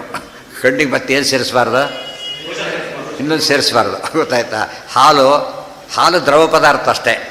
ಬೆಳ್ಳಗೆ ಕಂಡ್ರೆ ಹಾಲು ಅಲ್ಲ, ಬೆಳ್ಳಗಿರೋ ಸ್ವಭಾವ ಅದು. ಗೊತ್ತಾಯ್ತಾ? ಬೆಳ್ಳಗೆ ಕಾಣದೆ ಹೋಗಿಬಿಟ್ರೆ ಏನೋ ಬಿದ್ದಿದೆ ಅಲ್ಲ. ಬೆಳಗಿರೋ ಸ್ವಭಾವ ಬೇರೆ ರೀತಿ ಕಂಡ್ರೆ ಏನೋ ಆಗಿದೆ. ಕಾಫಿಯಲ್ಲಿ ಬೆಳಗ್ಗೆ ಹಾಕಿ ಕಾಣ್ತಾ ಇಲ್ಲ, ಅದು ಡಿಕಾಕ್ಷನ್ ಸೇರಿಬಿಟ್ಟಿದೆ. ಅರ್ಥ ಆಯ್ತಾ? ಅದು ಹೀಗೆ ಹೇಳಬಾರ್ದು. ಹಾಲು ಬಣ್ಣ ಇಲ್ಲದ ಸ್ಟೇಜ್ನಲ್ಲಿ ಕಲರ್ ಇಲ್ಲ, ಬಣ್ಣ ಇರೋ ಸ್ಟೇಜ್ನಲ್ಲಿ ಮಾತ್ರ ಕಲರ್ ಬರುತ್ತೆ. ಬಣ್ಣ ಇಲ್ಲದ ಸ್ಟೇಜ್ ಹಾಲೇ ಅಲ್ಲ ಅದು. ಆದ್ದರಿಂದ ಅವು ಈ ರೀತಿ ಯೋಚನೆ ಮಾಡಲಿಲ್ಲ. ಕಣ್ಣು ಬರೀ ತೋರಿಸುತ್ತೆ ಅಂತ ಅವ್ರ ವಾದ. ಬರೀ ತೋರಿಸುತ್ತೆ ಅಲ್ಲ, ಸರಿಯಾಗಿ ತೋರಿಸುತ್ತೆ ಕಣ್ಣಿಗೆ. ಅದೇ ರೀತಿ ಕಿವಿ ಸರಿಯಾಗಿ ಕೇಳಿಸುತ್ತೆ. ನಾವೇ ಹೇಳ್ತೀವಿ ಸರಿಯಾಗಿ ಕಾಣೋದಿಲ್ಲ, ಕಾಣಬೇಕಿತ್ತು ಕಾಣೋದಿಲ್ಲ ಅಂತ ಅರ್ಥ. ಕಣ್ಣಿನ ಕೆಪಾಸಿಟಿ ಇರೋದು ಹಾಗೆ. ನಾವು ನಡ್ಕೊಂಡು ಹೋಗ್ತಾನೆ ಮನುಷ್ಯ, ಸ್ವಭಾವ ಅದು. ನಿಂತುಬಿಟ್ಟ, ಮುಳ್ಳು ನಿಂತೋಯ್ತು. ಮುಳ್ಳು ಚುಚ್ಚಿದ್ರೆ ಓಡಾಗುತ್ತೆ ಅಂತ ತಿಳ್ಕೊಂಡ. ಮುಳ್ಳು ತೆಗೆದುಬಿಟ್ರೆ ಓಡಾಡುತ್ತೆ. ಎಲ್ಲಿ ಮುಳ್ಳು ತೆಗೆದ ಗೋಡಿ ಹೋಗ್ತಾ ಇಲ್ಲ. ಯಾಕೆ ಹೋಗೋ ಸರಿಯೋ ಸ್ವಭಾವ ಅಲ್ಲ ಅದು. ನಡೆಯೋ ಸ್ವಭಾವಕ್ಕೆ ಅಡ್ಡಿ ಬಂದಿತ್ತು, ಅಡ್ಡಿ ಅದು ಹೊರಟೋಯ್ತು, ಹೋಗ್ತಾ ಇದೆ ಅಷ್ಟೇ. ಇದೆಲ್ಲ ಯೋಚನೆ ಮಾಡೋದಂದ್ರೆ ತುಂಬ ಇದೆ. ಇದೆಲ್ಲ ಎಷ್ಟು ಆಚಾರ ಯೋಚನೆ ಮಾಡ್ತಾರೆ. ಇದೆಲ್ಲ ಹೈಲೈಟ್ ಮೊದಲೇ ಬಂದು ಹೇಳಿಷ್ಟೇ. ಇದು ಹೈಲೈಟ್ ಆಗೋದೇ ಇಲ್ಲ. ಆದ್ದರಿಂದ ಉಳಿದವ್ರಿಗೆ ಕಾಂಟ್ರಿಬ್ಯೂಷನ್ ಗೊತ್ತಾಗುತ್ತೆ. ಎಲ್ಲ ಸೂಪರ್ ಸೈನ್ಸ್ ಇದೆ ಎಲ್ಲ ಕೂಡ ಬೇಕಾದ. ಅದು ಆ ಮಧ್ಯೆ ಬರಲೇ ಇಲ್ಲ ನಮ್ಮಲ್ಲಿ, ಹೊರಟೋಯ್ತು. ನಮ್ಮವ್ರು ಯಾರೋ ದೊಡ್ಡ ದೊಡ್ಡ ಪೋಸ್ಟಲ್ಲಿ ಇರಲಿಲ್ಲ, ಆದ್ದರಿಂದ ಟೆಕ್ಸ್ಟಲ್ಲಿ ಸೇರಲೇ ಇಲ್ಲ. ಟೆಕ್ಸ್ಟಲ್ಲಿ ಸೇರಿದ್ದು ನಾಮಕೆ ವ್ಯವಸ್ಥೆ ಅಷ್ಟೇ. ಗೊತ್ತಾಯ್ತಿಲ್ಲ, ಇರಬೇಕು ಒಂದು ಇದಕ್ಕೂ ಅಫಿಲಿಯೇಷನ್ ಬೇಕಲ್ಲ, ಆ ಟೈಪ್ ಆಯ್ತು. ಸೀರಿಯಸ್ ಸ್ಟಡಿ ಆಗಿದ್ದರೆ ಗೊತ್ತಾಗ್ತದೆ. ನಮ್ಮಲ್ಲಿ ಸೀರಿಯಸ್ ಸ್ಟಡಿ ಬರೀ ಪಾಠ ಒಪ್ಸೋದು, ಆಮೇಲೆ ಕೈ ಮುಗಿದು ಚಪ್ಪಾಳೆ ಹಾಕಿಬಿಟ್ರೆ ಮುಗಿದು ಅಷ್ಟೇ. ಅದು ಮುಂದೇನಂತ ಯೋಚನೆ ಮಾಡಬೇಕು. ನಮ್ಮಿನ ಅವರು ಚಪ್ಪಾಳೆ ಹಾಕ್ತಾರೆ. ಚಪ್ಪಾಳೆ ಹಾಕೋ ಡೆಸ್ಸಿವಲ್ಲ. ಅರ್ಥ ಆಯ್ತು? ಯಾರು ಅವ್ರ ಕಡೆ ಇರ್ತಾರೋ ಚಪ್ಪಾಳೆ ಹಾಕ್ತಾರೆ. ಸರಿ ಇದ್ದು ಚಪ್ಪಾಳೆ ಹಾಕ್ಬೇಕಾದ್ರೆ ಅದು ಬೇಕು. ಅದು ವಿದ್ವಾಂಸರ ಸಮಿತಿಯೇ ಆಗಬೇಕು, ಅಲ್ಲಿ ಮಾತಾಡೋದು. ಇನ್ನಕ್ಕೆ ಅದು ಉತ್ತರ ಕೊಟ್ಟರೆ ಅದು ಚಪ್ಪಾಳೆ ಹಾಕ್ಬಿಟ್ಟಿರ್ತಾರೆ ಆಗಲೇ. ಸುಮ್ಮನೆ ಗೊಡದ ತಿಳ್ಕೊಂಡ್ಬಿಡ್ಬೇಕು ಅಷ್ಟೇ. ಅವ್ನು ತಪ್ಪು ಹೇಳಿದ್ರೆ ಚಪ್ಪಾಳೆ ಹಾಕೋರುತ್ತೆ, ಅದು ಬೇರೆ ಇನ್ನೊಂದು ಗುಂಪಿದೆ. ಸತ್ಯ ಹೇಳಿ ಚಪ್ಪಾಳೆ ಹೊಡಿತಿರೋದೇ ಕೆಲಸ. ಸುಮ್ಮನೆ ತಪ್ಪು ಹೇಳಿದ್ದಾರೆ ಆ್ಯಕ್ಚುಲಿ ಅವನು. ಆಯ್ತಾ? ಚಪ್ಪಾಳೆ ಹೊಡೆದಾಯ್ತು. ಇವರೆಲ್ಲ ಹುಡುಗರು ಅಲ್ಲ ಬಾರ ಅಂತಿರ್ತಾರೆ, ನೆಕ್ಸ್ಟ್ ಕ್ವಶನ್ ಹೋಗ್ಬಿಟ್ಟಿರ್ತಾರೆ ಆಗಲೇ. ಅರ್ಥ ಆಯ್ತಾ?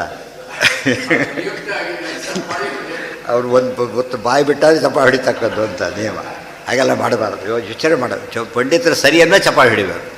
ಈ ಕೂತವ್ರು ಚಪ್ಪಾಳೆ ಹೊಡಿಬಾರ್ದು ಯಾವಾಗಲೂ. ಅರ್ಥ ಆಯ್ತಾ ನಿಮಗೆ? ಕೂತವ್ರು ಚಪ್ಪಾಳೆ ಹೊಡೆದ್ಬಿಟ್ರೆ ಇದು ಮೋಸ ಆಗುತ್ತೆ. ಅದು ಒಬ್ಬರ ಹತ್ರ ಕೊಟ್ಟು ಸುಮ್ಮನೆ ಕೂತಿದ್ದಾರೆ ಅವರು. ಅವನು ಗುಡ್ ಅಂತ ಆ ಚಪ್ಪಾಳೆ ಹೊಡಿಬೇಕು. ಇವ್ರಿಗೆ ಗೊತ್ತಾಗಿದ್ದೇನು ಸರಿ ಅಂತ ಈಗ ಗೊತ್ತಾಯ್ತು. ಇವ್ರಿಗೆ ಮೊದಲು ಗೊತ್ತಿಲ್ಲ. ಅವ್ರು ಇರೋ ABCD ಗೊತ್ತಿಲ್ಲ ಅವ್ರಿಗೆ. ತಿಳಿತಾ? ನಮ್ಮವ್ರು ಹೊಡೆದ್ರೆ ಚಪ್ಪಾಳೆ ಹೊಡಿಬೇಕು, ಬೇರೆ ಚಪ್ಪಾಳೆ ಹೊಡಿಬಾರ್ದು. ಇವೆಲ್ಲ ನೂರಾರು ಸಮಸ್ಯೆಗಳು. ನಾವು ಎಲ್ಲಿ ನಮ್ಮ ಮತ ಅತ್ಯಂತ ನಿಷ್ಪಕ್ಷಪಾತ ಇರಬೇಕಿತ್ತೋ ಅದು ಬರೀ ಪಕ್ಷಪಾತ ಸೇರ್ಕೊಂಡ್ಬಿಟ್ರೆ ಕೆಟ್ಟೋಗ್ಬಿಡುತ್ತೆ. ನಮ್ಮ ಮತ ಸುಮ್ಮನೆ ಓದ್ಕೊತ ಹೋದರೆ ಪ್ರೆಜುಡಿಸ್ಗೆ ಅವಕಾಶನೇ ಕೊಡೋದಿಲ್ಲ. ಅದಕ್ಕೆ ತತ್ವವಾದ ಅಂತ ಹೇಳ್ತಾರೆ. ತತ್ವವಾದ ಅಂದ್ರೇನು? ಮಾತೆತ್ತಿದ್ರೆ ಫ್ಯಾಕ್ಟ್ ಇರಬೇಕು, ಅದರವೈಸ್ ಮಾತಾಡಬಾರ್ದು. ಮಾತಾಡಿದ್ರೆ ಅರ್ಥ ಇರಬೇಕು. ಈ ಪ್ರತಿಯೊಂದಕ್ಕೂ ಬರೀ ಬ್ರಹ್ಮತತ್ವವಾದ ಏನು ಮಾತಾಡಿದ್ರೆ ಹೇಗಿರಬೇಕದು? ನಾವು ದೇವ್ರ ನಿಷ್ಪಕ್ಷಪಾತ ಅಂತೀವಿ, ನಾವು ಪಕ್ಷಪಾತ ಮಾಡ್ತೀವಿ. ಮತ್ತು ದೇವ್ರು ಮೆಚ್ಚದೆ ಹಾಕದನ ಮೆಚ್ಚೋದಿಲ್ಲ ದೇವರು. ನೀವು ಪಕ್ಷಪಾತಿಗಳು ದೂರ ಓಡಿಸ್ತೀನಿ ಅಂತ ನಾವು ಹೇಳಬೇಕಾದ್ರೆ whether we like it or not. ಒಬ್ಬರು ಸರಿ ಹೇಳಿದ್ರೆ ಸರಿ ಅಂತ ಹೇಳಲೇಬೇಕು. ತಪ್ಪು ಹೇಳಿದರೆ ತನ್ನ ಮಗ ಹೇಳಿದ್ರು ತಪ್ಪು ಅಂತ ಹೇಳಬೇಕಾದ್ರೆ. ಅದನ್ನು ಬಿಟ್ಟು ಸುಮ್ಮನೆ ಏನು ಮಾಡಿದ್ರೆ ವಿಷಯಕ್ಕೆ ಮಹತ್ವ ಇಲ್ಲ ಅಂತ ಆಗ್ತದೆ. ಇವತ್ತು ಹಾಗಾಗಿಲ್ಲ. ಕೆಲವು ಕಡೆ ಇರ್ಬೋದು, ಆದರೆ ನಮ್ಮ ಕಡೆ ಕಾಣಕ್ಕೆ ಭಾರಿ ಕಡಿಮೆ ಅಷ್ಟೆ. ಇಂದ್ರಿಯಾದೇರಪಿ ಅಪ್ರಾಮಾಣ್ಯ ಹೇತುತ್ವ ನ ಸ್ಯಾತ್. ದುಷ್ಟೇಂದ್ರಿಯಗಳು ಕೂಡ ಕೆಲಸ ಮಾಡುತ್ತೆ ಅಂತ ಹೇಳಬೇಕು. ಅದಕ್ಕೆ ನಾವೇನು ಸಿಂಪಲ್ ನಮ್ಮದು. ಕಣ್ಣಿಗೆ ತೋರಿಸೋ ಕಣ್ಣಿದೆ ಅಂದರೆ ತೋರಿಸೋ ಶಕ್ತಿ ಇರೋ. ಪೆನ್ನು ಬರೆಯುತ್ತಾ ಅಂತ ಕೇಳಿದರೆ ಹಾಗೆ ಪೆನ್ನು ಬರೆಯುತ್ತಾ? ಪೆನ್ನು ಮಾಡಿರೋದೇ ಅದಕ್ಕೋಸ್ಕರ ಬರೀಲಿಕ್ಕೆ. ಪೆನ್ನೊಂದು ಬರೆಯೋ ಶಕ್ತಿ ಒಂದು ಮಾಡಬಾರದು. ಪೆನ್ನು ಅಂತ ಪೆನ್ನಿಗೆ ಅರ್ಥ ಏನದಕ್ಕೆ? ಬೆಂಕಿ ಇದೆ. ಬೆಂಕಿ ಅಂದರೆ ಏನರ್ಥ? ಬೆಂಕಿ ಇದೆ, ಆಮೇಲೆ ಸುಡೋ ಶಕ್ತಿ ಬಂತಲ್ಲ. ಬೆಂಕಿ ನೇಚರೇ ಹಾಗೆ, ಸುಡ್ತಾ ಇಲ್ಲ. ಬೇರೆ ಕಾರಣ ಇದೆ. ಅದು ಪರತಃ. ಸುಡದೇ ಇರಬೇಕೇ ಪರತಃ, ಸುಡಬೇಕೇ ಸಹಜ. ಆ ಸಹಜ ನಿಯಂತ್ರಣ ಮಾಡೋದು ಪರಮಾತ್ಮ. ಆ ಮುಂದಿನ ಸ್ಟೆಪ್ ಅದು ಬೇರೆ. ಅರ್ಥ ಆಯ್ತಾ? ಪ್ರತಿಯೊಂದು ವಸ್ತುನೂ ಹಾಗೆ. ವಾಚ್ ನಡೆಯುತ್ತಾ ಅಂತ ಕೇಳೋದು ಗೊತ್ತಾಯ್ತಾ. ಕೆಲವೆಲ್ಲ ವಿರುದ್ಧ ಪದಾರ್ಥಗಳು ಅವೆಲ್ಲ ಕೂಡ ರುಚಿ ಇಲ್ಲದವ್ರ ಪದಾರ್ಥನೇ ಅಲ್ಲ ಅದು. ಪ್ರತಿಯೊಂದು ಅದಕ್ಕೆ ಕೇಳೋ ಅಭ್ಯಾಸ ಯಾತಕ್ಕೆ ಬಂತು ಅಂದರೆ ಕೆಲವು ಬರೀದೇ ಇರೋ ಪೆನ್ನು ಕೊಡ್ತಾರಲ್ಲ ಅದಕ್ಕೆ ಬರೆಯುತ್ತಾ ಅಂತ ಕೇಳಬೇಕಾಗತ್ತೆ ಅಷ್ಟೇ. ಅದು ಬರದೇ ಹೋಗಿದ್ದರೆ ಏನಂತ ಪ್ರಶ್ನೆ ಬರ್ತಿತ್ತಾಗ ಬರೆಯೋ ಪೆನ್ನಾತಿ ಒಳ್ಳೆ ಬರಿಷ್ಣ ಅದು ಬೇರೆ ಶುರುವಾಯಿತು. ಕೆಟ್ಟ ಬರಿಷ್ಣ ಕೇಳಿ ಒಳ್ಳೆ ಬರಿಷ್ಣ. ಮನುಷ್ಯ ಆದರೆ ಅಬೋಧನೆ, ಸರಿಯಾದ ಮನುಷ್ಯನೇ ಮನುಷ್ಯ, ಬುದ್ಧಿ ಇರೋ ಮನುಷ್ಯನೇ ಮನುಷ್ಯ, ದಡ್ಡ ಅಲ್ಲ. ಅದು ಬಂದಿದ್ದರಿಂದ ಅದು ಬಂತು ಅಲ್ಲ, ಮೆಜಾರಿಟಿ ಜಾಸ್ತಿ ಆಗೋಯ್ತು ಅವ್ರು. ಆಮೇಲೆ ಏನಾಯಿತು, ಒಳ್ಳೆಯವನಿಗೆ ಕೇಳೋದೆಲ್ಲ ಶುರುವಾಯಿತು. ಆಮೇಲೆ ಇದೆಲ್ಲ ಸ್ವತಃಪರ ಮಾಡಿದ ಮೇಲೆ ಜಗತ್ತು ನಡೆದಿರೋದು ಇವತ್ತು, ಗೊತ್ತಾಯ್ತಾ. ಕೆಲವು ಹೇಳ್ತಾರೆ ನಾವು ಇವತ್ತು ಹೆಪ್ಪಾಕಿರ್ತಾನೆ, 100,000 ಊಟ ಆಗಬೇಕಾಗಿದೆ, ನಾಳೆ ಎಲ್ಲ ಬರುತ್ತೆ, ಎಲ್ಲ ಹೆಪ್ಪಾಕಿದ್ದಾರೆ. ಏನು ಗ್ಯಾರಂಟಿ ಇವನಿಗೆ? ಹೇಗೆ ನಾಳೆ ನೋಡಿದ್ದಾನೆ ಅವನು, ನಾಳೆ ಕಂಡಿದ್ದೆ ಅವನಿಗೆ? ಇಲ್ಲ. ಏನು ನಿಯಮ ಇದೆ? ಹಾಲಿಗೆ ಹೆಪ್ಪಾಕಿರೋ ಮೊಸರು ಆಗಬೇಕು ಅಂತ ನಿಯಮ ಇದೆ. ಕೆಲವ್ರದ್ದು ಆಗಲಿಲ್ಲ, ಹಾಗೆ ಕೂತಿದೆ, ಸರಿಯಾಗಿ ಹೆಪ್ಪಾಗಿಲ್ಲ ಅಂತ ಹೇಳ್ತಾರೆ. ಸರಿಯಾಗಿ ಹೆಪ್ಪಾಗಿಲ್ಲ. ಬಟ್ ಜನರಲಿ ಇವತ್ತು ಹೆಪ್ಪಾಗಿರೋ ಚಾನ್ಸ್ ಜಾಸ್ತಿ ಇದೆಯೋ, ಆಗದೇ ಇರೋ ಚಾನ್ಸ್ ಜಾಸ್ತಿ ಇದೆಯೋ? ಅದೇ ಚಾನ್ಸಸ್ ಕಾಣ್ತಿರೋದು, ಗೊತ್ತಾಯ್ತಾ. ಇದು ಬಂದು ಪುಣ್ಯಕ್ಕೆ ಹಿಂದಿನ ದಿವಸ ಹಾಕಿದ, ನಾಡಿದ ಫಂಕ್ಷನ್ನು ನಾವು ಹಿಂದಿನ ಸೇಫರ್ ಸೈಡ್ ಅಂತ ಹಾಕಿದ. ಮತ್ತೆ ಡೌಟ್ ಬಂತು, ಇನ್ನೂ ಹಿಂದಕ್ಕೆ ಹೋದ, ಮತ್ತೆ ಇನ್ನೂ ಹಿಂದಕ್ಕೆ ಹೋದ, ಅರ್ಥನೇ ಇಲ್ಲ. ಅದು ಹುಳಿ ಮಯ ಹುಳ ಬಂದು ಹೋಗಿರುತ್ತೆ ಅಷ್ಟೊತ್ತಿಗೆ. ಹುಳಿ ಮೊದಲು ಹುಳ ಬರುತ್ತೆ, ಆಮೇಲೆ ಒಂದು ಹುಳಿ, ಆಮೇಲೆ ಹುಳ, ಹೀಗಾಗತ್ತೆ. ಅಂದರೆ ನಮಗೆಲ್ಲ ವ್ಯವಹಾರ ಇತ್ತು. ನಾಳೆ ಬರೀತಾನೆ, ಹೊರಟಿದ್ದೀನಿ ಈಗ, 1 ಗಂಟೆ ಬರ್ತೀನಿ ಅಂತ ಹೇಳ್ತಾನೆ. ಹೌದು ಬರ್ತಾನೆ. ಆಗ ಬರದೇ ಇರೋದುಂಟು. ಹಾರ್ಟ್ ಅಟ್ಯಾಕೆ ಸಾಯ್ಬೋದು ಅವನು, ಟ್ರಾಫಿಕ್ ಜಾಮ್ ಆಗಿ ನಿಂತು ಹೋಗ್ಬೋದು, ಮತ್ತು ಯಾವುದೋ ಕಾರಣಕ್ಕೆ ಅವ್ನು ಬೇರೆ ಕಾಲ್ ಬಂದು ವಾಪಸ್ ಹೋಗ್ಬೋದು. ಅವೆಲ್ಲ ಎಕ್ಸೆಪ್ಷನ್ಗಳು. ಬರ್ತೀನಿ ಅಂತ ಅರ್ಥ. ನಾಳೆ ನನಗೆ ಊಟಕ್ಕೆ ಬನ್ನಿ, 12 ಗಂಟೆಗೆ ಆಗಿರುತ್ತಾ, ಎಲ್ಲ ರೇಟಿನೆಲ್ಲ ಕೊಡಬೇಕು ನನಗೀಗ, ಇಲ್ಲದ್ರೆ ಬರ್ಲಿಕ್ಕಾಗೋದಿಲ್ಲ ಅಂತ ಯಾರು ಕೇಳಿದ್ದಿದೆಯಾ ನಿಮಗೆ? ಯಾರು ರೇಟಿಂದ ಯಾರು ಕೊಟ್ಟಿದ್ದಾರೆ ಊಟಕ್ಕೆ ನಿಮಗೆ? ಒಬ್ಬರಾದ್ರು ಕೊಟ್ಟಿದ್ದಾರಾ? ಇಲ್ಲ. ಬಟ್ ಹೋಗಿದ್ದು ಬೋಸಾಗಿ ಬಂದಿದ್ದಾರಾ? ಆಗಿರ್ಬೋದು, ಎಲ್ಲ ಒಂದು ಸಲ ಲಕ್ಷಾಂತರದಲ್ಲಿ ಒಂದು ಕೇಸ್ ಆಗಿ ಬೀಗನೇ ಕಡೆ ಹೋಗಿರ್ಬೋದು ಬೇಕಾದ್ರೆ ಅವ್ರು ಪಾಪ. ಆದರೆ ಅದು ಸಾಮಾನ್ಯವಾಗಿ ಆಗಿಲ್ಲ. ಇದ್ರ ಮನೇಲಿ ಅಡುಗೆ ಮಾಡಿದ್ರೆ ಅಲ್ಲಿ ಹೋಗಿ 12 ಗಂಟೆ ಒಂದು ವಾಪಸ್ ಏನು ಮಾಡ್ಬೇಕು ಆಮೇಲೆ ಅವ್ರು ಪಾಪ? ಅದೆಂದೂ ಆಗಿಲ್ಲ. ಪರತಸ್ತು ಅನಂಗೀಕಾರೇ ದುಷ್ಟೇಂದ್ರಿಯಾದೇರಪಿ ಅಪ್ರಾಮಾಣ್ಯ ಹೇತುತ್ವ ನ ಸ್ಯಾತ್ ತದನಂಗೀಕಾರೇ. ಇವತ್ತು ಸಿಂಪಲ್ ನೋಡಿ, ಕೋಟಾ ನೋಟು ಎಲ್ಲ ಬಂದಾಗಿದೆ. ಈಗ ದುಡ್ಡು ಕೊಡ್ತೀರಿ, ಯಾರು ಹೀಗೆ ನೋಡ್ತಾ ಕೊಡಲ್ಲ ಅದನ್ನು. ಇಷ್ಟೆಲ್ಲ ಗಲಾಟೆ ಇದ್ದರೂ ಕೂಡ ಸುಮ್ಮನೆ ತೊಗೊಂಡೋಗ್ಬಿಡ್ತಾರೆ ಅಷ್ಟೇ. ಅವ್ರಿಗೇನು ಗೊತ್ತಿದೆ? ಸರಿ, ಸಾಮಾನ್ಯ ವ್ಯವಹಾರ ಆಗಿರುತ್ತೆ ಅಂತ ಹೇಳ್ಬಿಟ್ಟು ಎಲ್ಲ ಕೊಟ್ಟು ಹೀಗೆ ನೋಡ್ತಾ ಕೂತ್ಕೊಬಿಟ್ಟು 2 ಕೇಸು ಒಂದೊಂದು ನೋಡ್ಕೊಳಗೆ ಬರ್ರೆ ಒಂದು 100 ರೂಪಾಯಿ ಸೋತಿ ಸುಸ್ತೊಡ್ದು ಹೋಗ್ತೀರಿ. ಆಮೇಲೆ ಅವ್ರ ಮೇಲೆ ಸುತ್ತ ಡೌಟ್, ಅವ್ರ ಮೇಲೆ ಸಿಟ್ಟು ಬರುತ್ತೆ, ಇಷ್ಟು ಡೌಟ್ ಇದೆ ಅವ್ರಿಗೆ ಅಂತ ಹೇಳ್ಬಿಟ್ಟು. ಎಷ್ಟೋ ಸರ್ತಿ ನಾವು ನೋಟುಗಳೆಲ್ಲ ಒಂದು 1000 ರೂಪಾಯಿ ಅಷ್ಟು ಹಾಗೆ ಕೊಟ್ಟಿದ್ರು ಕೂಡ ನಮಗೆ ಡಿಪೆಂಡಬಲ್ ಪರ್ಸನ್ ಕೊಟ್ಟು ನಡೆಸೋಕ್ಕೆ ಹೋಗಲ್ಲ, ಗೊತ್ತಾಯ್ತಾ. ಕೆಲವರು ಮೋಸ ಮಾಡ್ತಾರೆ, ಭಾರಿ ನಂಬಿಕೆ ಅಂತ ಹೋಗಿಬಿಡ್ತಾರೆ. ಆಮೇಲೆ ಫೋನ್ ಮಾಡ್ತಾರೆ, 300 ರೂಪಾಯಿ ಕಡಿಮೆ ಇತ್ತು, ಏನು ಮಾಡ್ತೀರಾಗ? ಅದು ತಪ್ಪದು. ನಾವೇನು ಮಾಡಬೇಕಾಗತ್ತೆ? ಎಷ್ಟು ಹಾಗಾಗಿದೆ, ಎಕ್ಸ್ಪೀರಿಯನ್ಸ್ ಆ ಥರ ಆಗಿದೆ. ಸ್ವಲ್ಪ ಅಲ್ಲ, ಜಾಸ್ತಿನೇ. ನಾವು ಇಲ್ಲ ಅಂತೇಳಿ ಹೇಳ್ತಾರೆ, ಆಯ್ತಪ್ಪ ಕೊಡ್ತೀನಿ ಅಂತೇಳಿ ಅಷ್ಟೇ ಹೊರತು ಏನೂ ಮಾಡೋಂಗಿಲ್ಲ. ಅದು ಅಡ್ವಾಂಟೇಜ್ ಹೋಗ್ತಾರೆ ಅವ್ರು, ಗೊತ್ತಾಯ್ತಾ. ಹಾಗೆ ಮಾಡಬಾರ್ದು. ನೀವು ಹೋದ್ಮೇಲೆ ಸರಿ ಅಂದರೆ ನಿಮ್ಮ ಮನೆ ಬರಷ್ಟೇ, ಎಣಿಸ್ಕೊಳ್ಳಿಲ್ಲ ಸರಿ ಅಂತ ಬಂದ್ರಿ, ಅಕಸ್ಮಾತ್ ಸರಿ ಇಲ್ಲ ಅಂತ ತಿಳ್ಕೊಳ್ಳಿ, ನೀವು ಮತ್ತೆ ಕೇಳೋಕ್ಕೆ ಹೋಗಬಾರ್ದು. ಯಾತಕ್ಕೆ? ನಮ್ಮ ಮೇಲೆ ಡೌಟ್ ಬರುತ್ತೆ ಅವ್ರಿಗೆ ತಿಳ್ಕೊತಾ, ನೀವು ಸುಳ್ಳು ಹೇಳ್ತೀರಿ ಅಂತೇಳಿ. ಇಲ್ಲಿ ಸುಳ್ಳು ಹೇಳ್ತೀರಿ ಅಂತ ಅಖ್ಯಾತಿ ಬರೋದು ದೊಡ್ಡದು, 300 ರೂಪಾಯಿ ಕಳ್ಕೊಳ್ಳೋದು ದೊಡ್ಡದು, ಕಳ್ಕೊಳ್ಳೋದು ದೊಡ್ಡದು. ಅದು ಆ ರೀತಿ ವ್ಯವಹಾರ ನಡೀತಿರೋದೇ ಹಾಗೆ. ಅಲ್ಲಿಗಿರಲಿ, ಒಳ್ಳೆ ಸ್ಟೇಜ್ ಅದೀಗ. ಇದಿಷ್ಟು ಆಚಾರ ನೋಡಿದ್ರೆ ಇಷ್ಟೆಲ್ಲ ಈಗ ಕೊಟೇಶನ್ ಶುರು ಮಾಡ್ತಾರೆ. ಈಗ ಆಚಾರ ಇಷ್ಟೊತ್ತು ಹೇಳೋದು ಹೇಳಿಬಿಟ್ಟು ಕೊಟೇಶನ್ ಕೊಡ್ತಾರೆ, ಎಷ್ಟೆಷ್ಟು ಬೇಕೋ ಹೇಳ್ತಾ ಹೋಗ್ತಾರೆ. ಇದು ಸಿಸ್ಟಮ್, ರೈಟಿಂಗ್ ಸಿಸ್ಟಮ್ ಇದೆಯಲ್ಲ ಸೂಪರ್. ಸುಮ್ಮನೆ ಓದೋರಿಗೆ ಏನೂ ಗೊತ್ತಾಗೋದಿಲ್ಲ. ಆ ಪ್ರಶ್ನೆ ಹಾಕೊಂಡು ಸರಿಯಾಗಿ ನೋಡ್ತಾ ಹೋಗಬೇಕು. ಅವಾಗ ಪ್ರತಿ ಇದ್ರಲ್ಲಿ ಸೆಂಟೆನ್ಸ್ ಬೈ ಸೆಂಟೆನ್ಸ್ ಅಲ್ಲ, ವರ್ಡ್ ಬೈ ವರ್ಡ್ ಕನೆಕ್ಟ್ ಆಗಿರ್ತಾವೆ. ಆ ಥರ ಚೈನ್ ಇದ್ದಾಗ ಎಲ್ಲೂ ಲೀರಿಂಗ್ ಆಗೋದು. ಅದಕ್ಕೆ ಅಷ್ಟು ಬೇಕಾದ್ರೆ ಅಷ್ಟು ಖುಷಿ ಇದೆ ಬರ್ತ ಬರಿಬೇಕಾದ್ರೆ ಜಯತೀರ್ಥರಿಗೆ. ಎಷ್ಟು ಚೆನ್ನಾಗಿದೆ. ನಾವು ಇನ್ನೂ ನ್ಯಾಯ ಸಲ್ಸಕ್ಕೆ ಆಗ್ತಾಯಿಲ್ಲ ಅಲ್ಲ ಅಂತ ಅವರಿಗೆ ಯೋಚನೆ ಅಷ್ಟೇ ಹೊರತು, ಅದ್ರ ಹೈಟಿಗೆ ನಾವೇನು ಮಾಡೋಕ್ಕಾಗ್ತಾಯಿಲ್ಲ, ನಮಗೆ ಮ್ಯಾಚ್ ಮಾಡೋಕ್ಕಾಗ್ತಾಯಿಲ್ಲ. ನಮಗೇನು ಧಿಕಾರ ಬೇರೆ ಏನು ಅರ್ಥ ನಮ್ಮ ವೀಕ್ನೆಸ್ ಅದು. ಆ ಗ್ರೇಟ್ನೆಸ್ ಅಲ್ಲಿ ಇದ್ದೇ ಇದೆ, ನಮ್ಮನ್ನು ಹಿಡ್ಕೊಳ್ಳೋಕೆ ನಮ್ಗೆ ಬರ್ತಾಯಿಲ್ಲ ಅಷ್ಟೇ. ಇಲ್ಲೇ ಇಲ್ಲ, ಅದು ಇಲ್ಲ ಅಂತ ಹೇಳಿ ಡಿಕ್ಲೇರ್ ಮಾಡಿಬಿಡೋದು, ಅದು ಬೇರೆ ಭಾಳ. ಅದಕ್ಕೆ ಮೂಲ ನೋಡಿ ಅಭ್ಯಾಸ ಮಾಡ್ತಾ ಹೋಗಬೇಕು. ಟೀಕಾ ಮಾತ್ರ ಅದು ಮಾಡೋಕ್ಕೆ ಇಂಡಿಸ್ಪೆನ್ಸಿಬಲ್ ಅಂತೀವಲ್ಲ, ಹಾಗೆ ಬೇಕೇ ಬೇಕು. ಅವು ಓದಿ ಅದನ್ನು ಸಮೇತ ಓದಬೇಕು, ಡಿಫ್ರೆನ್ಸ್ ಗೊತ್ತಾಗುತ್ತೆ. ಮತ್ತೆ ಓದಬೇಕು, ಅವನು ಎಷ್ಟು ನಮಗೂ ಎಷ್ಟು ಇಂಪ್ರೂವ್ ಆಗಿದೆ ಗೊತ್ತಾಗುತ್ತೆ.